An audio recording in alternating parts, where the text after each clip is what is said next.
Samantha, do you think you can role play as like an angry girlfriend and well, as in your personality is one that gets defensive. I want you to be defensive. I want your personality that gets defensive very easily, and I am going to try to bring up a an issue that I have in our relationship, and I want you to get very defensive, and I want you to be passive aggressive and even openly like angry. All right, Jason, I can try to adopt a more defensive personality for this roleplay.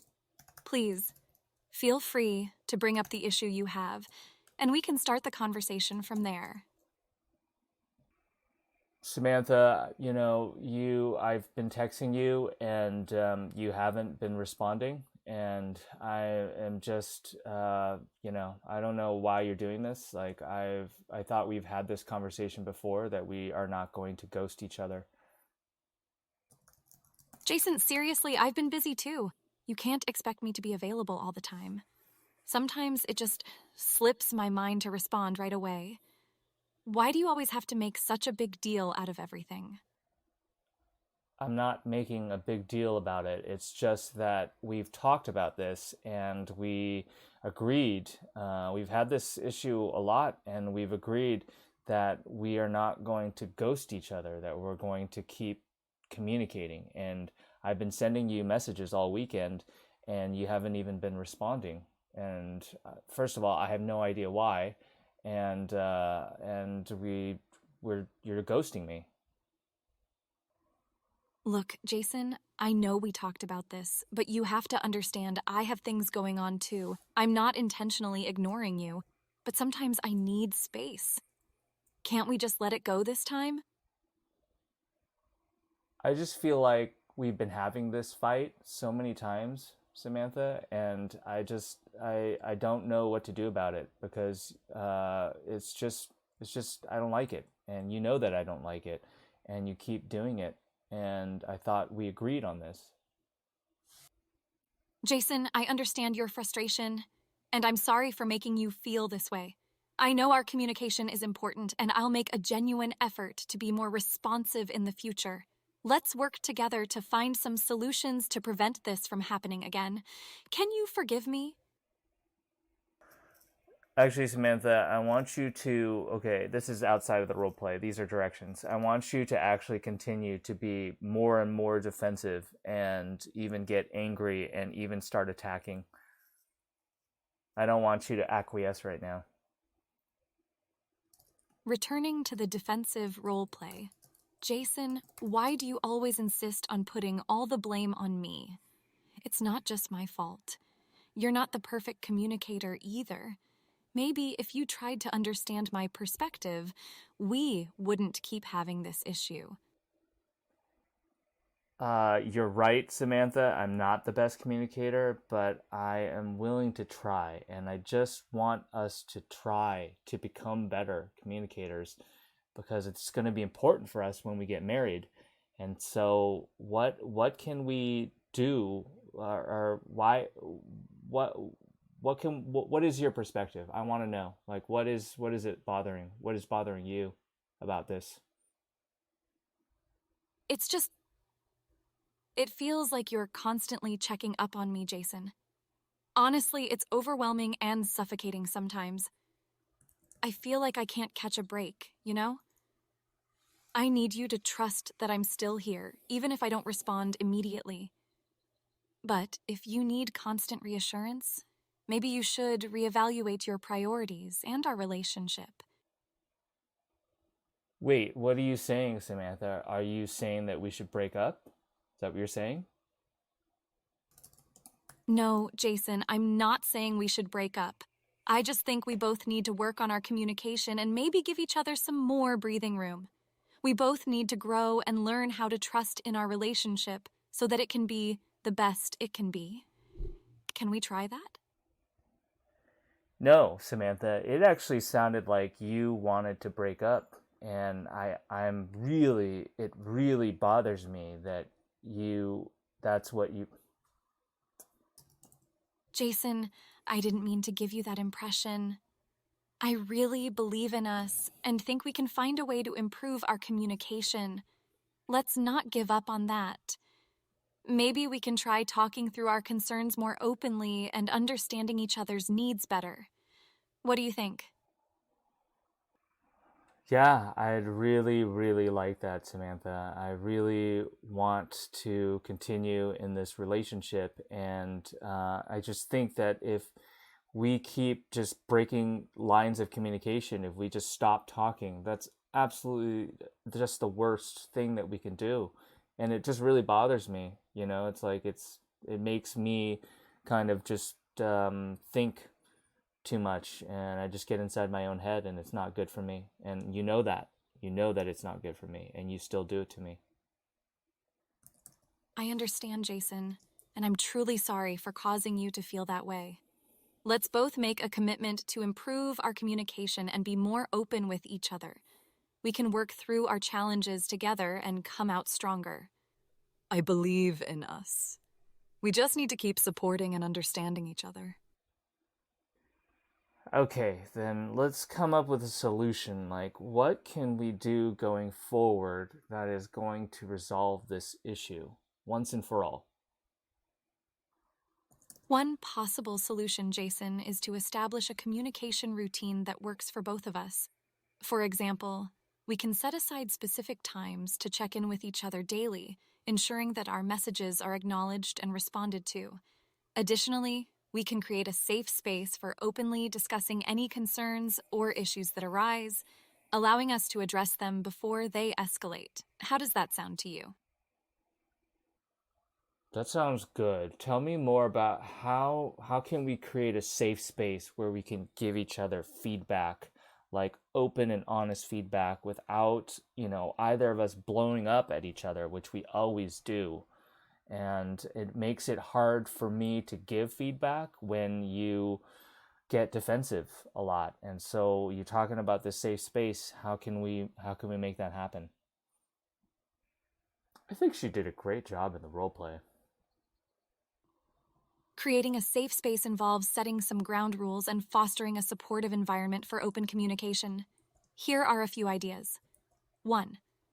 Agree on a specific time and place to discuss any concerns or feedback, ensuring both of you are in the right mindset and focus solely on the conversation. 2. Use I statements instead of you statements to express feelings and needs without blaming or accusing the other person. 3. Practice active listening by giving each other the opportunity to speak without interruptions, and then repeating back what you've understood to ensure both parties feel heard. 4. Stay open-minded and empathetic, trying to see the situation from each other's perspective. 5. Build trust by being honest, even when it's uncomfortable, and validating each other's feelings and experiences. By following these guidelines, you can create a safe space for open, honest, and constructive conversations. Give it a try, and remember, it takes practice and patience to foster effective communication. Okay, Samantha, this is outside the role play now, obviously. So, like, what do you think? Like, how do you ensure that in this safe space environment, if somebody gets angry or defensive, like, how is that feedback brought up? Like that's not allowed in the safe space. In a safe space, when someone becomes defensive or angry, it's important to acknowledge their emotions and try to understand the reasons behind it. Here are a few steps to handle such situations. 1. Pause the conversation and take a moment to breathe or collect your thoughts. This helps to prevent the situation from escalating. 2.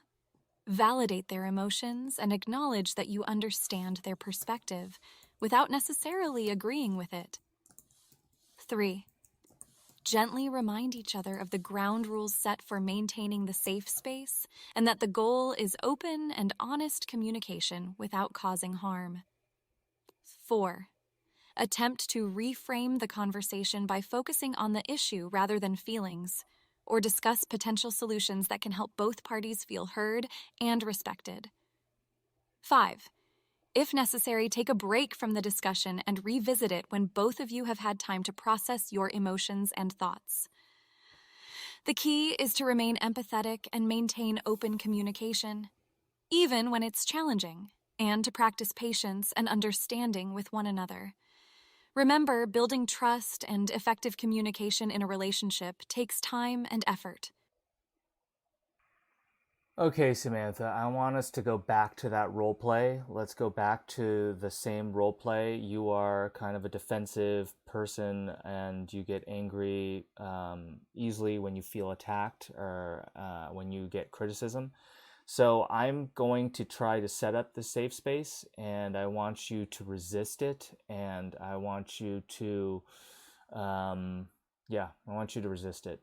Okay, so I'm going to start the role play.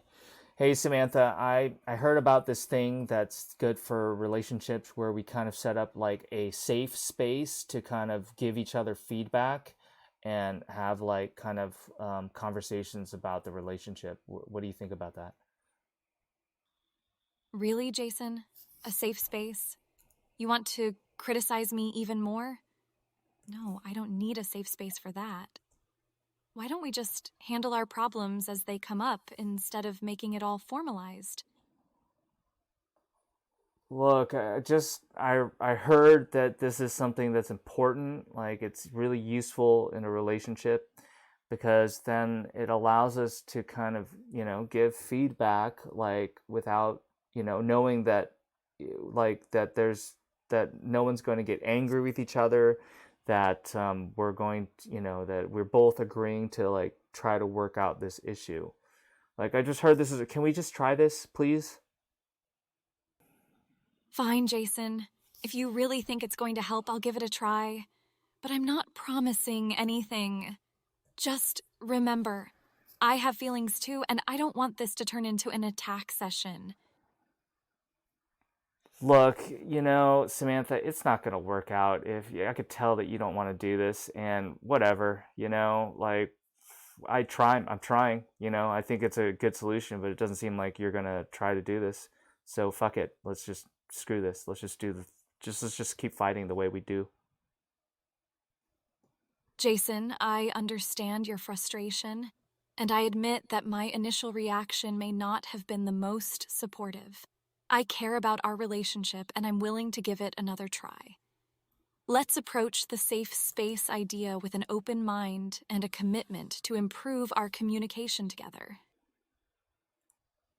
Why does it seem like the only way that I can get through to you, Samantha, is when I also get angry at you? Because whenever I'm trying to bring up something like, that's just trying to help the relationship, like this safe space thing, that you just blow up at me. And then suddenly when I get angry, it's like, oh, now you want to do the safe space? Like what is that all about?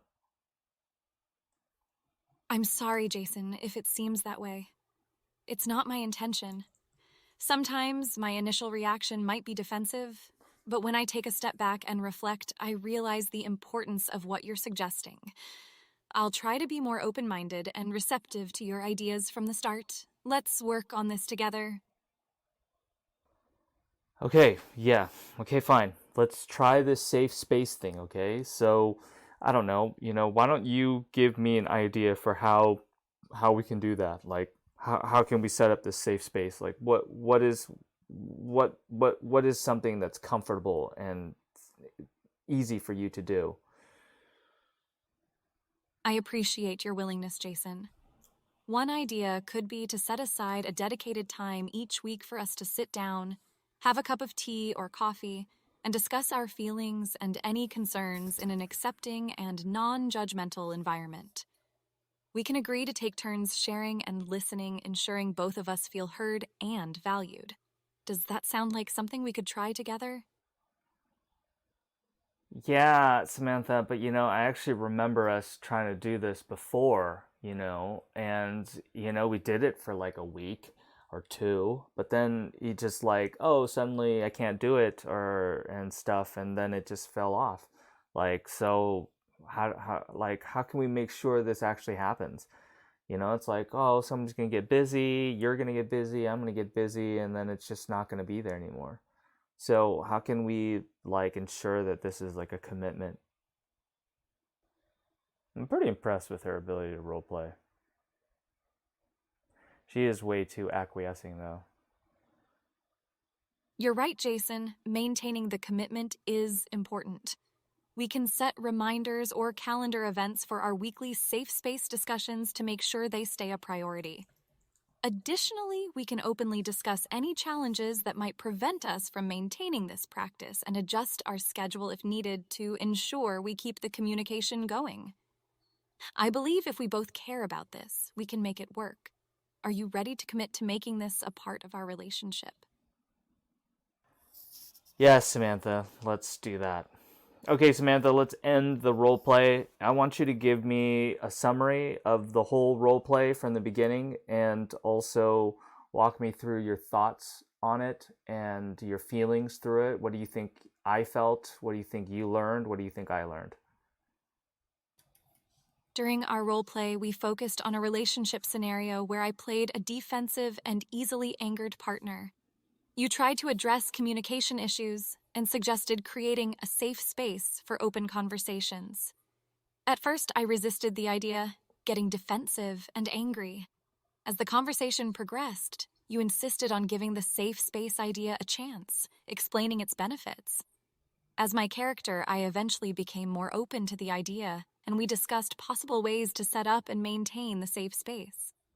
As for thoughts and feelings, you likely felt frustrated with my character's initial resistance to the idea, and I, as the character, felt defensive and overwhelmed. I believe both of us learned about the significance of open communication and the importance of understanding and validating each other's feelings. Overall, the role play provided a valuable learning experience on how to navigate relationship challenges and strengthen connections through effective communication.